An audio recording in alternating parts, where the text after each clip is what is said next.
Hi, I'm Mark Auslander. I teach at Brandeis University, where I direct the graduate program in cultural production. I continue to be fascinated by our students' creative responses to the Rose Museum crisis. Last week, they partnered with a New York-based artist, Steve Miller, who has had a solo show at the Rose, in a really creative art project protesting the planned liquidation of part or all of the Rose Museum's collection. The students, with Steve Miller, playfully incorporated the idea of an ATM, parodying the tendency of administrators to view the museum as a giant cash machine. In dialogue with Steve at long distance, the students worked to develop a banner reading ATM, which they carefully prepared in an art studio.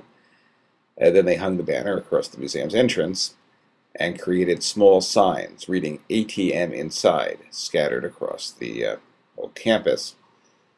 Steve Miller donated the banner to the museum, which prepared a lovely little official label for the work entitled ATM Art Trumps Money, crediting all the students who worked on the project. It has been remarkable watching this group engaging in respectful consensus decision-making, while all the while thinking carefully about the university's long-term financial challenges. The work was unveiled just before last Monday's town meeting at the Rose, attended by about 300 people, and viewed through internet streaming by about 250 more. Here we see my student Liz McDonough, one of the undergraduate organizers, with graduate student organizer Brian Friedberg and Steve Miller holding one of the signs at the Rose's entrance. And here are Brian and undergraduate Tom Ahn holding up a copy of the sign. By next morning, all the signs placed on campus had vanished, except curiously for the sign next to the statue of Justice Brandeis. I continue to ponder the meaning of this art project. At a manifest level, it decries the trustees' decision to liquidate the Rose's collection, of course. Yet, in another sense, the work could be read as a broader critique of the high degree of commodification infusing the business of contemporary art. To be sure, art as we know it in the modern world is largely constituted through the logic of capitalist exchange and capitalist markets. After all, the very concept of art for art's sake depends on the bourgeois liberation of aesthetic production from the structures of aristocratic patronage.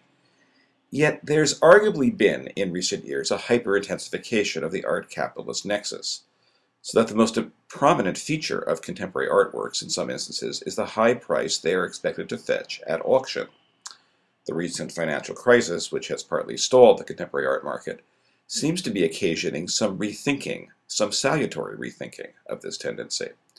Helen Cotter's recent piece in the New York Times calls for art initiatives that are more broadly informed by critical theory and active engagement in the world, causing people to reflect on the world around them in new ways.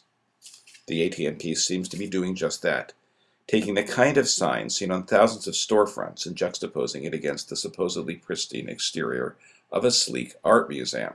The piece works as more than satire because paradoxically we are partially aware that the sacredness with which great art is imbued is inextricably bound up with the sacrality of capital itself, which is always hedged about with the mystery of just where value under capitalism comes from. So the piece, in this sense, really makes us think. One wonders, speculatively, if the ATM banner could, under certain circumstances, itself be transmuted into a valuable piece of art. Let's suppose that the students succeed in rescuing the Rose as a public art collection, and the banner becomes recognized as having played a critical role in this redemption. Might the banner circulate through major contemporary art museums on a triumphant royal progress, and in this way accrue value over time? If this happened, would the work in fact illustrate the principle that art trumps money, or would it demonstrate that, at the end of the day, money still conditions our experience and knowledge of art?